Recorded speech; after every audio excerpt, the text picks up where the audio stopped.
کاش وقتی 12 سالم بود، وقتی که اولین بار کتاب کیو بیسیک رو جلوم گرفتم، بعد نگاه میکردم خدایا این چیه؟ استرینگ چیه؟ بولین چیه؟ یه چیزی بودش که بهم کمک میکرد، راهنمایی میکرد که من خیلی راحت‌تر بتونم برنامه‌نویسی رو یاد بگیرم. خیلی بهتون تبریک میگم، چون تو نسلی هستیم که الان ابزاری اومده به اسم هوش مصنوعی که از قدیم بود، اما الان خیلی پیشرفته تر شده و شما خیلی راحت بدون مؤاخذه شدن، بدون اینکه کسی بهتون میگه خنگین، میتونی یادش بگیری. به نظر من دیگه ماهیت برنامه نویسی عوض شده. الان دیگه اون زمان نیستش که شما بخواین چند سال وقت بذارین مثلا زبانی رو یاد بگیرین، فریمورکی رو یاد بگیرین. نه که یاد نگیرین، یادگیریش خیلی خوبه، اما دیگه مثل قبل نیازی نیست انقدر عمیق بشین. وقتی که شما با هوش مصنوعی میتونین خیلی راحت کاری که میخواین رو اگه بفهمین چی میخواین و یه فهم کلی از زبان برنامه‌نویسی که میخواین باش کار بکنین داشته باشین، میتونین خیلی راحت بهش بگین و دقیقاً مثل کارگردانی که کنارتون یه فیلمبردار، صدا برداره و شما فقط کارگردانی بکنین و همه کارها رو اونا انجام بدن، میتونین برنامه‌تون رو اجرایی بکنین. ایده ساخت این ویدیوهای این چنینی هم از اینجا به ذهنم خطور کرد که من سالیان سال دنبال این بودم که چرا بعضی از برنامه‌نویسی میترسن. خب حتما نیاز نیست نابغه باشی بری سمت برنامه‌نویسی، یا وقتی به یه نفر میگه برنامه‌نویسی مثلا طرف یه الگوریتم انتگرال چه میدونم دیفرانسیلشی تو ذهنش میاد که وای چقدر پیچیده است، ولی واقعا اینطوری نیست، مخصوصا الان. حالا من هدفم چیه؟ میخوام بهتون قدم به قدم با برنامه نویسی یاد بدم که چطور میتونین یادش بگیرین. یعنی من میخوام از قضا زبانهایی رو انتخاب بکنم که اصلا خودم باش کار نکردم یا خیلی کم کار کردم و دقیقاً خودم رو میخوام بذارم جای الان شما. یعنی میخوام بهش همه اون فکرهایی که من اصلا نمیدونم این چیزی که نوشتی چیه رو برام توضیح بده.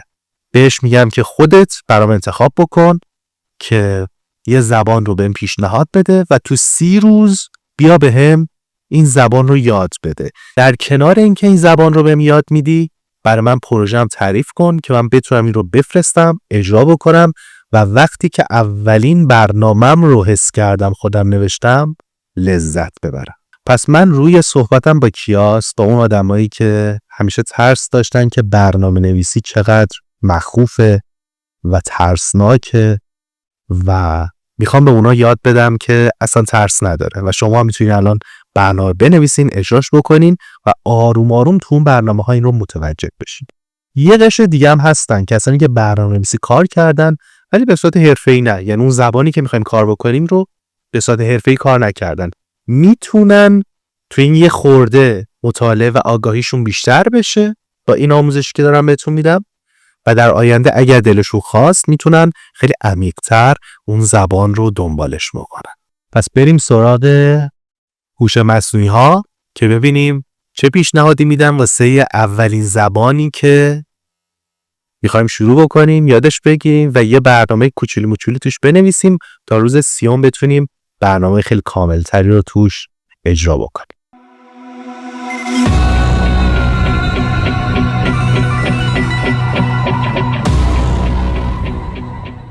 خب من وارد چت جی پی تی میشم، chatgpt.com که احتمالاً باش آشنایی دارین. یه دوتا هوش مصنوعی دیگه هم بهتون نشون میدم، گروک و کلود، که به نظر من هر کدومشون میتونه باهاش برنامه‌های باحالی بنویسیم، ولی حالا ما با چت جی پی تی شروع میکنیم چون خیلی شناخته شده تره. البته من هوش مصنوعی دیگه هم 100% تو ادامه بهتون میگم، توضیحش میدم، مثل کوین که من خیلی دوستش دارم، مثل دیپ سیک، مثل جمنای که میتونیم با هر کدوم حالا کار بکنیم. مهم نیستش، مهم اینه که من مبنا رو این گذاشتم که شما هم مثل من تازه میخواین شروع بکنین، اکانت پریمیوم هیچ کدوم از اینا رو ندارین، نیازی هم بهش ندارین و میخوایم خیلی ساده اون چیزی که تو ذهنمون هست رو بهش بگیم و اون بتونه اجرایی بکنه. من به چت جی پی تی میگم که من اولین بارمه میخوام با برنامه نویسی آشنا بشم. خب لطفاً اول بهم بگو با چه زبانی شروع بکنم، به اضافه اینکه اگر بخوای توی 30 جلسه بهم اون زبان رو یاد بدی، اولین جلسه رو شروع کن از صفر، بهم بگو. خیلی ساده، به همین راحتی. یادتون باشه حتما باید VPN بزنین، چون بیشتر اینها متاسفانه ایران رو تحریم کردن. خب چت جی پی تی به من گفته که ما با پایتون شروع بکنیم. ببینید بچه‌ها، من کل پروسه آموزشم دقیقاً به همین شکله. یعنی من اصلا چیزی رو مخفی نمی‌کنم که بعداً بخوام بخونمش بیام به شما بگم خب بعد این کارو بکنید. دقیقاً همون چیزی که دارم میبینم رو فرض میکنم خود شما هستم و برای من یه سری خطاها پیش میاد، یه سری مشکلات پیش میاد، یه سری جای سوال پیش میاد و میخوام دونه دونه‌اش رو ازش بپرسم. الان به من گفته که برای شروع نه زبان پایتون رو پیشنهاد میدم. دلایلش ساده و خالص شبیه زبان انگلیسیه. یه اسم نوشتن کد پیچیده یا پر از علامت نداره. در خیلی از زمینه‌ها کاربرد داره. مثل هوش مصنوعی، وبسایت، بازیسازی، علم داده. واقعا باش موافقم. خیلی موافقم، به خاطر اینکه دامنه پایتون خیلی گسترده است. اگر شما پایتون رو یاد بگیرین، تو هر فیلدی توی اون زبان میتونین به صورت حرفه‌ای عمیق بشین و خیلی حرفه‌ای‌تر یادش بگیرین. حالا برنامه‌نویسی چیه؟ برنامه‌نویسی یعنی این که به کامپیوتر بگی چه کاری و چطوری انجام بده. تو با نوشتن دستور به زبان خاص به کامپیوتر یاد میدی کاری انجام بده، مثل حساب کردن، نمایش دادن نوشته، گرفتن اطلاعات از کاربر و هزار تا کار دیگه. پایتون رو از کجا شروع کنم؟ 2 تا راه ساده برای شروع استفاده از سایت آنلاین مثل رپلیت و programiz.com هستش که گفته اینها رو به صورت لایو میتونین برین توش انجام بدین. حالا با موبایل باشین، با دسکتاپ کامپیوتر باشین، دیگه نیاز به نصبش نیست. اما من پیشنهاد میدم مثلا سایت رپلیت احتمالاً ما به یه مشکلات اساسی باش بر بخوریم. حالا چرا این حرف رو دارم میزنم؟ من یه تایمی میخواستم تست بکنم، ببین الان میزنه something went wrong و یه مشکلی هستش. حالا VPN شاید من مشکل داره ولی من نتونستم با این کار بکنم. پروگرامیز هم متاسفانه توی آوتپوتش، یعنی خروجی نمایش خروجیش، با اینور که کد می‌نویسیم اینپوتمون میشه، ورودیامون میشه، آوتپوت خروجیمونه، یعنی چیزی که نمایش میخواد بده. من ران رو بزنم میبینیم یه لودینگ توش میخوره که خیلی طولانیه. حالا من به جای اینا بهش میگم که چطور پایتون رو ویندوزم نصب بکنم. چطور پایتون رو روی ویندوزم نصب بکنم. خب عالیه، بریم نصب پایتون. گفته اول مرور رو باز کن، سایت python.org دانلود رو بزن. خب ما هم همین کار رو میکنیم. من لینک همه اینها هم برای شما قرار میدم که به هیچ مشکلی بر نخورد. یه سرچ ساده هم بکنین در میاد، ولی خب من لینک دقیقش رو حتما قرار میدم.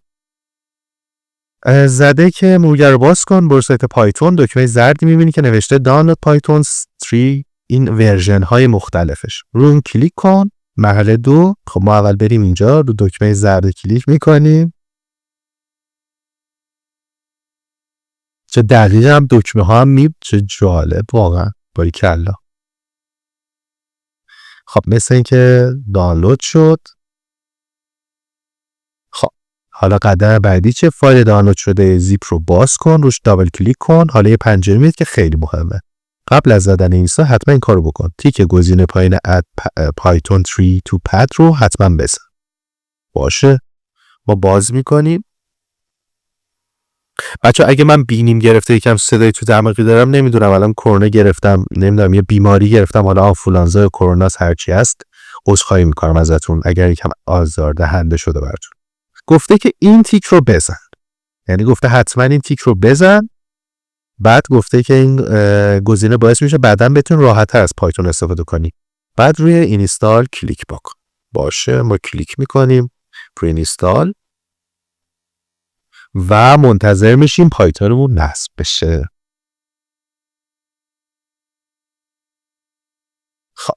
حالا بریم پایین تر ببینیم چی توضیح داده. گفته صبر کن تموم بشه، چند دقیقه طول میکشه. وقتی پیام ستاپ was successful اومد یعنی نصب تموم شده. روی کلوز کلیک کن. باشه ما همین کار انجام میدیم. چی گفته؟ فکر کنم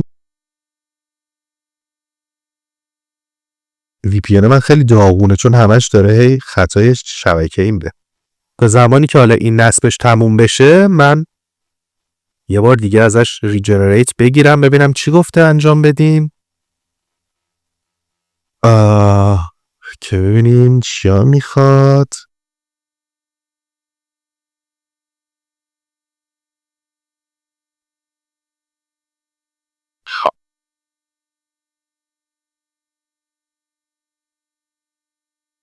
نصب پایتون کلا میتونه روی سیستم شما بسته به اینکه چقدر سیستمتون رم داره، هاردش SSD NVMe HDD یا CPU تون چجوری هستش، حالا میزان زمان نصبش کمی متفاوت بشه. در مجموع طولانی نیستش. یعنی اینکه فرض کنین که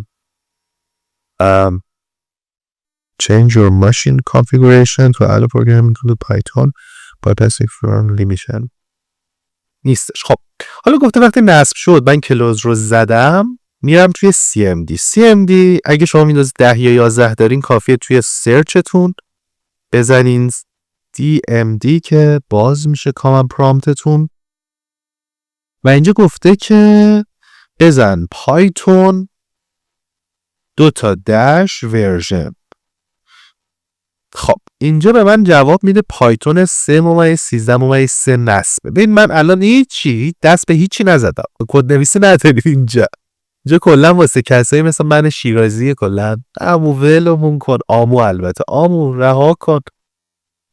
پس من پایتون نصب شده رو سیستمم. حالا نوشته که اگه نوشتین رو یا هر نسخه‌ای پایتون شما نصب شده با موفقیت برای اجرای پایتون تو همین CMD فقط کافیه که بنویسی پایتون. یعنی من اینو الان کپی میکنم اینجا پایتون مینویسم.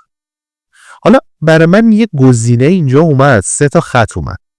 یادتونه یه کد بالا پرینت داشتیم، حالا این پرینتر اینجا بنویسیم ببین چقدر سبک و راحت اجرا میشه. چون پایتون خیلی حالا تو برنامه خیلی بزرگ اسکیل بزرگ نه ولی واقعا خیلی سبک و راحته. اینجا فارسی خب CMD یکم مشکل داره. من اینجا مثلا به جای سلام دنیا می نویسم مجید آمد. مجید همون گربه است که خیلی طرفدار پیدا کرد. خب من یه دونه پرانتزم بهش اضافه میکنم و میزنم مجید آمد و واسه من چاپ کرد.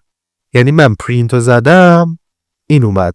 ببین این پرینته توی زبانهای مختلف معمولا اصلا شما هر زبانی رو شروع میکنید معمولا اصطلاحیه که میزنم مثلا هلو ورلد سلام دنیا. خب حالا این شما وقتی یه زبان رو یاد میگیرین خیلی راحت‌تر میتونید زبان‌های دیگر یاد بگیرین. چرا؟ حتی ما بهتره بگم ما اگه یه زبان رو یاد بگیریم خیلی راحت‌تر میتونیم زبان دیگر یاد بگیریم. چرا؟ به خاطر اینکه سینتکسش متفاوته. یعنی اگه همین الان من مجید آمد رو بخوام مثلا توی PHP بنویسم مثلا میشم اکو مثلا مجید آمد. توی HTML بنویسم مثلا توی تگ چه می‌دونم H1 میندازم مجید آمد. همونه. هیچ تفاوتی نداره.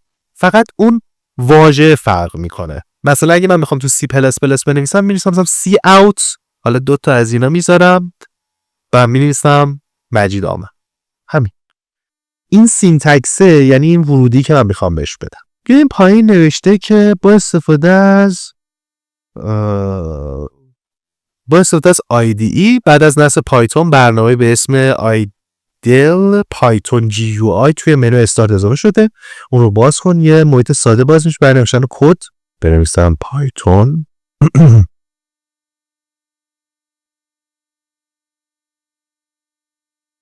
خب این پایتون رو درست میگه. اگه من روش کلیک بکنم دقیقا همچین محیطی واسه من باز میشه و من میتونم این رو اجرایی بکنم.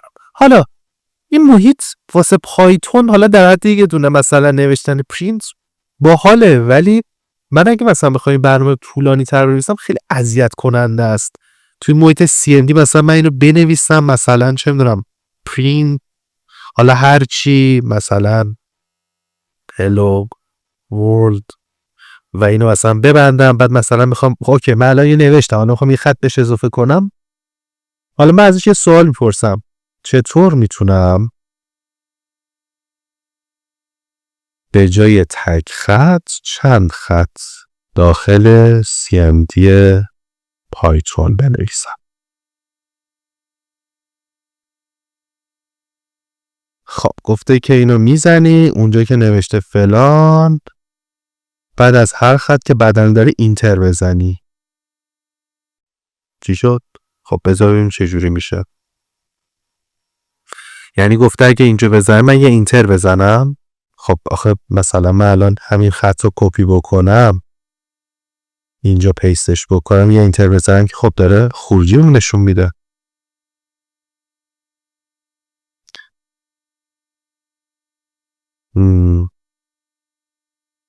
خب نه باید من دقیق‌تر بخونم. وقتی وارد پایتون میشی اینو میبینی اونجا فقط میتونی دستورات رو خط به خط وارد کنی، ولی میتونی کدهای چند خطی مثل ایف رو بنویسی به شرطی که بعد از هر خط بدنه دار اینتر بزنی و در آخر اینتر اضافه بزنی تا پایان خط. اوکی. خب امتحان میکنی. مثلا گفته توی برنامه‌های شرطی شما اگه اینتر بزنی تو این محیط میتونی اضافه بکنی. خب بچه منم دارم با شما قدم به قدم میرم، اشکالی نداره، داریم با هم یاد میگیریم. مثلا این شاگردی استادی که نیست، من خودم دارم یاد میگیرم. خب گفته که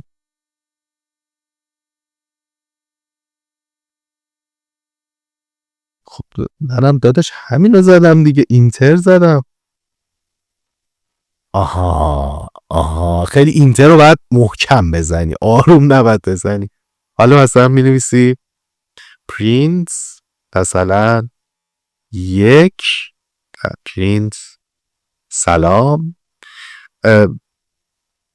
من بعدم باید بپرسم ازش که مثلا چرا توی این پرینت دابل کوتیشن این دوتا خطا این یه دونهش میشه سینگل کوتیشن، این شیفت رو بگیری با همون میشه دابل کوتیشن، چرا دابل کوتیشن باید بذارم؟ اینم ازش بپرسم. حالا یه اینتر دیگه میزنم پرینت خدا حافظ. حالا گفته یه اینتر دیگه بزنیم میاد سلام خدافظ سلام خدافظ سلام خدافظ. خب حالا من باید ببینم چرا این 3 باری رو تکرار کرده. البته من اینجا یه چیزای متوجه میشم، مثلا فور آی این رنج 3 ببینم توضیح داده خودش یا ازش باید بپرسم.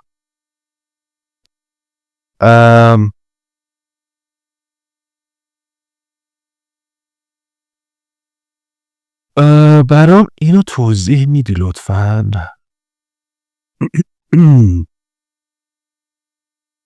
خب نوشته چه کاری انجام میده؟ اینکه یه حلقه فور لوپ هست، 3 بار یه کاراکتر رو تکرار میکنه، هر بار 2 تا دستور چاپ میکنه.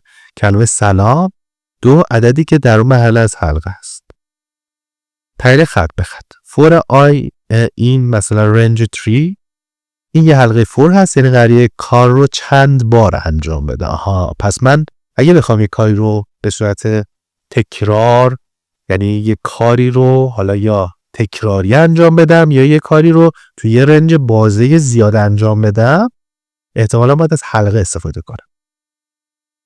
یعنی از 0 تا 2 یعنی 3 عدد 1 0 1 2 رو نشون میده. اگه عدد میذاشتم آی یه متغیر هست که تو هر دور از حلقه یکی از اون عددها رو نگه داره. یعنی بار اول آی مساوی با 0 میشه، بعد میشه آی مساوی با 1، بعد میشه با آی مساوی با 2. چقدر سخت و پیچیده. نمیشه عدد اگه به جای مثلا پرینتر آی بذارم همچین چیزی به من میده، عدد 1 عدد 2 عدد 3. خب بیایم امتحانش کنیم بیایم امتحانش کنیم چه جوری میشه. الان من همین رو یه بار دیگه به این دوست قشنگمون میدم، یه اینتر مردونه باید بزنم. حالا بهش میگم پرینت من علی هستم که هیچی، اینو رها کنم، پرینت هلو ورد بهتره. بعد بیا پایین تر، چون تو محیط CMD هم هستیم فارسی ننویسیم بهتر، چون قرقاتی میشه. و اینو پاکش میکنم بنویسم نام خالی نامبر. خب من اینو چرا اینجور میکنی؟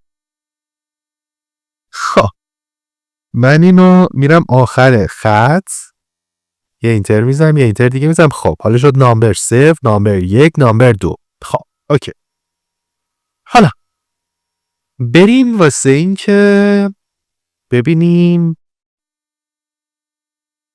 چی گفته. بالاتر از توضیح دیگه هم داده بود. بعد از CMD برو به پوشه که فایلت اونجاست اجرا کن این رو mycode.py که منظور همون پسوند پایتون احتمالاً. خب من از کجا بدونم فایل من کجاست؟ این فایل من الان کجاست؟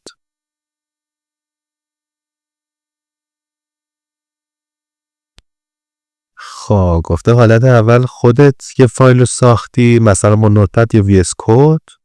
حالت دوم فلان. حالت سوم مثلا یوزر علی دسکتاپ. سختش کردی. خب حالا اینم رها کن. من به نظرم بیایم یه محیط دیگه به کار ببریم. بیایم پایتون رو یه کوچولو جذاب ترش کنیم. یه روش که الان دارم بهتون میگم براتون راحت تر اگه بخواید رو محیط ویندوزی باش کار بکنیم، به خاطر اینکه دستمون خیلی بازتره. اینجا محدودیت داریم، حتما باید یا ایف باشه یا وایل باشه یا فور باشه تا بتونیم توی این محیط یه خط بیاریم پایین‌تر چیزی بهش اضافه کنیم. ولی ما نیاز داریم در آینده یه برنامه خیلی مشتی بنویسیم. یعنی اینا گوگل بازیه. حتی ما که ننویسیم، ما فقط ببینیم لذت ببریم. به هوش مصنوعی میگیم اون برامون بنویسه صفا کنیم و ما یاد میگیریم ازش. و اصلا این باعث کسر شأن شما نخواهد شد. باز هم دارم بهتون میگم دنیایی نیستش که الان شما بخواین عمیق بشین و بخوام من از متغیرها شروع کنم بهتون بگم استرینگ چیه، بولیان چیه، چه دارم ایکس و ایگرگ چیه. الان زمان اینه که شما به سریع ترین شکل ممکن یادش بگیرین، کاری که میخواین انجام بدین، نتیجه رو ببینین. حالا اگر خواستین خیلی حرفه‌ای تر بشید میتونین برید سراغش. حالا من بهش میگم ببین بهم با VS Code هم یاد بده چطور پایتون رو نصب و اجرا کنم. این خودش برای من توضیح داده، گفته میخوای توی نوتپد یا توی نوتپد پلاس پلاس یا توی VS Code یا میخوای کجا اجرا کنم بعد راحت تری. تو نوتپد هم چیز سختی نیست. یعنی شما تو یه نوتپد باز میکنین، یعنی نوتپد رو من حالا باز بکنم فکر میکنم اینجوری باید بشه. حالا من تستش نکردم ولی تستش میکنی. مثلا من تو نوتپد هم می‌نویسم همین چیزی که اینجا نوشتیم دیگه، پرینت مثلا هلو ورد. یادم باشه ازش بپرسم چرا سینگل کوتیشن گذاشتیم. حالا من این رو وقتی میخوام سیوش بکنم توی مثلا دسکتاپ هم این رو به صورت one مثلا .py سرچ میکنم. حتما اینم میذارم رو آل فایل و این رو سیوش میکنم. و اگر من برم توی CMD رو بمود خدا باز بکنم، البته دسکتاپ هم الان اینقدر شلوغه نمیخوام شما ببینین، وگرنه الان حرفه بازی نمیکنم میخوام اینجا درش بیارم. من اینجا باید CD بزنم، تو ویندوز CD 2 نقطه است، دوباره یه CD 2 نقطه دیگه بزنم، یه DIR بزنم، میزنه ویندوز. چه غلطی کردم من اینجا رفتم یوزرز. خب میخوام LS بزنم. تو کجاست؟ CD Manager CD نه دیگه dir cd desktop dir خب 1.py من چی شد؟ گفته با چی بازش بکنم؟ مثلا با همین پایتون بازش بکن.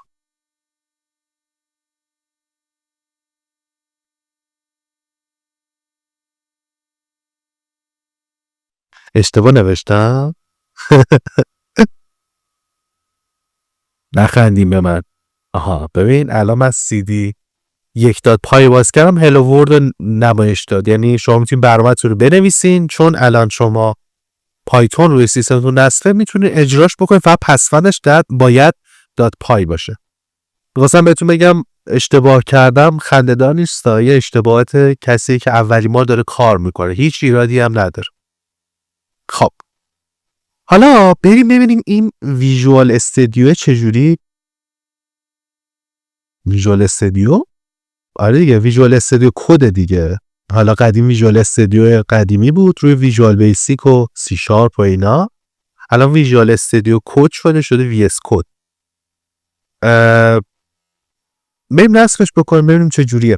گفته روی این کلیک بکن، کلیک میکنیم. اینم لینکشو قرار میدم براتون. یه سوال دیگه من قراره که نصب بکنم بپرسم، چرا ما توی دستور ای بابا من شیرازی هی وادار میکنه کپی کنم. مثلا تو این پرینته، چرا ما تو دستور این از سینگل کوتیشن، خب شاید خیلی ندونه اصلا اسم چیه، اینو کپی میکنین دوباره از این استفاده میکنین. خیلی سوال خوبی پرسیدید. بیایم هم ساده ترین شکل ممکن بفهمین چرا تو دستور پرینت من علی هستم دابل کوتیشن از دابل کوتیشن استفاده کردیم. جواب کوتاه، ما از دابل کوتیشن استفاده می‌کنیم تا به پایتون بگیم این یک متن یا استرینگ هست. آها یعنی اگه ما عدد بذاریم که حالا بعدا راجع متغیر رو باید بیشترش بپرسیم، ولی کارم از سینگل کوتیشن بذاریم. وقتی توی پایتون چیزی بین سینگل یا دابل کوتیشن سینگل کوتیشن بذاری، پایتون رو به عنوان متن میشه. اشتباه گفتم، پس رها کنید اینو نادیده بگیریم. خب مثال پرینت یعنی سلام، یعنی یه متن نادر، نه یه عدد. هیچ فرقی نداره، پایتون هر دو رو قبول میکنه، هر دو خط دقیقاً یک کار رو انجام میده. ولی مراقب باش، داخل متن علامت نقل قول داریم. اگه داخل متن از نقل قول استفاده کردی باید هوشمندانه باش. مثال اشتباه، علی said hello to me. خب چرا؟ چون داخل این سینگل کوتیشن یه سینگل کوتیشن دیگه هم توی هلو گذاشتی. این باعث ارور میشه، چون پایتون فکر میکنه علی یک استرینگ هست و بعدی ها اشتباه. خب بیا امتحانش کنیم ببینیم چی میشه. پایتون رو دیگه نصب کردیم، به خیلی راحت تست کنیم اینا رو. چرا پایتون این باز شد؟ خب ارور داد. خب راه حل استفاده از سینگل کوتیشن بیرونی. اگه ما یه متن داشته باشه که میخوایم داخلش نقل قول بکنیم یه چیزی رو، یا یکم متن رو جدا از اون رو بذاریم، ما بیرونی ها رو، اونایی که به سمت بیرون پرانتز دورتره، اونا رو سینگل میذاریم، اون داخلی رو دابل کوتیشن میذاریم. یا گفته که استفاده از اصلا اسم اینا نمیدونم چیه، اسم این و این و اینه، برعکسش اینه. چیه؟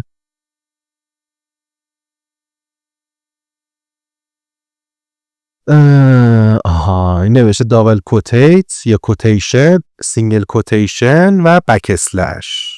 اون وریش میشه اسلش احتمالا. اوکی. خب بریم ادامه ببینیم چی گفتم. فرمایش ایشون چی بوده؟ به پایتون میفهمونی که این استرینگ هست، همون کارو میکنه. استفاده از ترکیبیش هم یه راه دیگه هم گفته بود پرینت یه دابل کوتیشن بیذاری. توی این دابل کوتیشنه یه دونه بک اسلش میذاریم، یه دونه بک اسلش هم اینجا میذاریم. ولی سختی کار چیه؟ بک اسلش که قبل از دابل کوتیشن اینجا گوشیم، بعدی رو باید دابل کوتیشن بعدش بذاریم. جفتش بعدش میشه.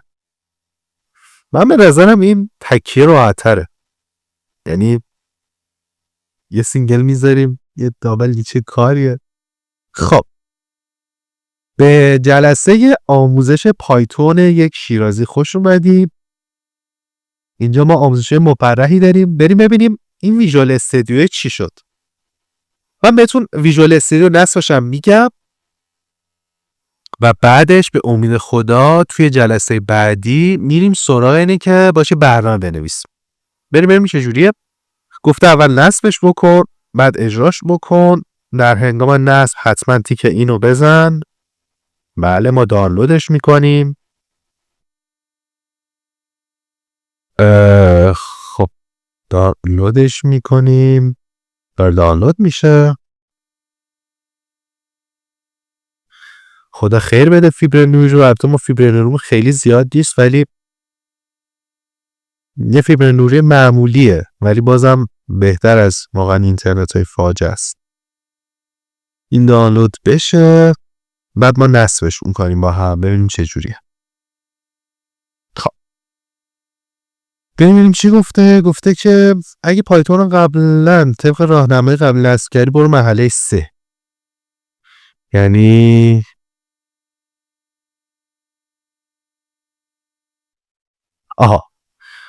متوجه شدم. چون پایتون رو ما نصب کردیم دیگه نیاز نیستش که دوباره پایتون رو نصب بکنیم. فقط کافیه که این تیکه گفته که این تیکه رو بزن، اوپن تو فلان هم بزن. اوپن تو فلان کو اد اوپن وید کد.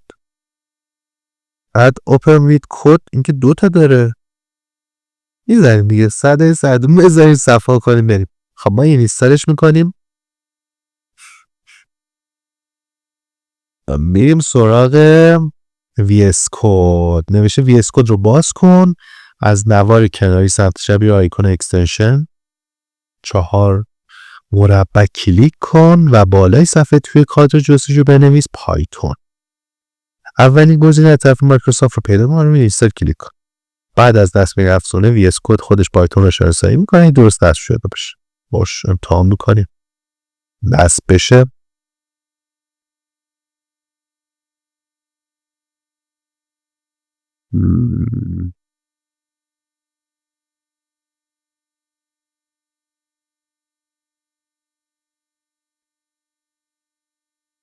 بله.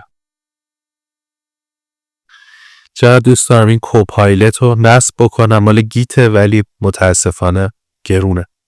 خب گفته که یه گزینه چارتایی گفتش اینجا. این منظورشه اکستنشن. آره بکنم اینه.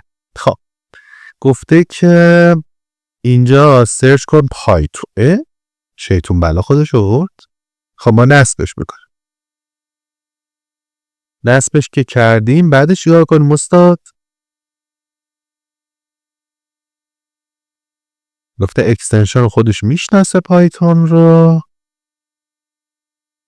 حتی دقت کنید اگه هنوز پایتون رو نصب نکردین قبل از اینکه VS کد رو نصب بکنید بعدش هم میتونید نصب بکنید. واجبی نیست ولی حتما پایتون رو جدا نصب داشته باشید. ساخت فایل پایتون و اجرا. فایل نیو فایل باید نصب بشه بعد نیو فایلش رو درست بکنید.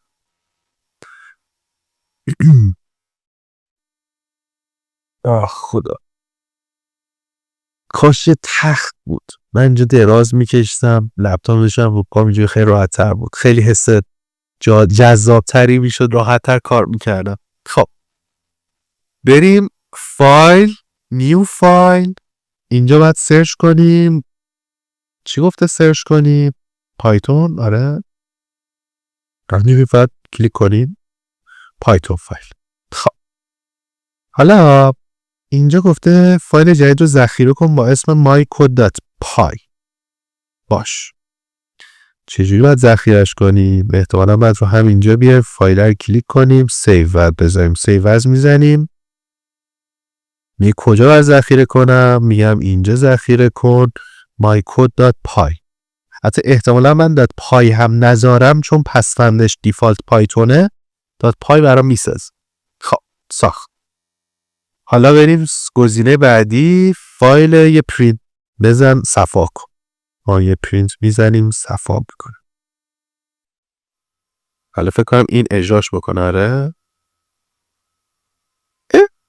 خب ببین بچه‌ها این فارسی نوشتن و مثل من این مسئله رو حلش بکنم باهاتون. این hello world بنویسم مسئله براتون حلش بکنم. مشکل اینجاست وقتی من فارسی می نویسم داخل VS Code انگار UTF-8 ساپورت نمی کنه. حروف به هم می ریزم. چطور حلش کنم؟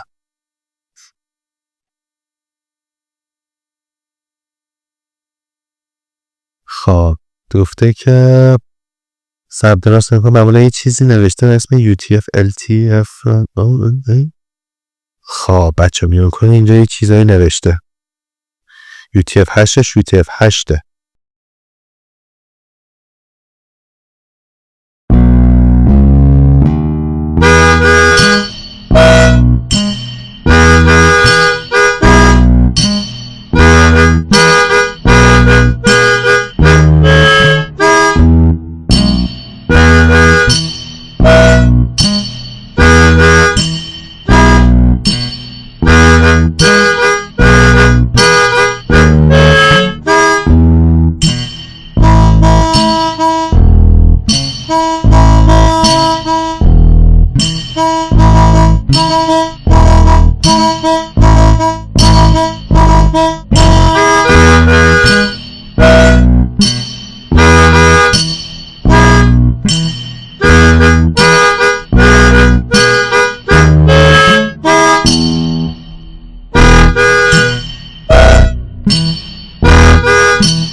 خب دوستان ما به این مشکل فائق نیامدیم و امیدوارم جلسه بعدی مشکل رو من پیدا بکنم، زمان شما هم نگیرم چون خیلی سر این چالش داشتیم و اینو من احتمالاً تو دور تون بذارم. 1000 تا راهکار رفتیم.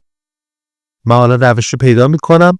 این بود جلسه اول. امیدوارم که مورد استقبالتون قرار گرفته باشه تا جلسه بعدی که احتمالاً بریم یه برنامه هم بنویسیم، یعنی در حد یه پرینت نباشه، در حد یه برنامه با حال کوچولو موچولو بهش بنویسیم و اجراش بکنیم.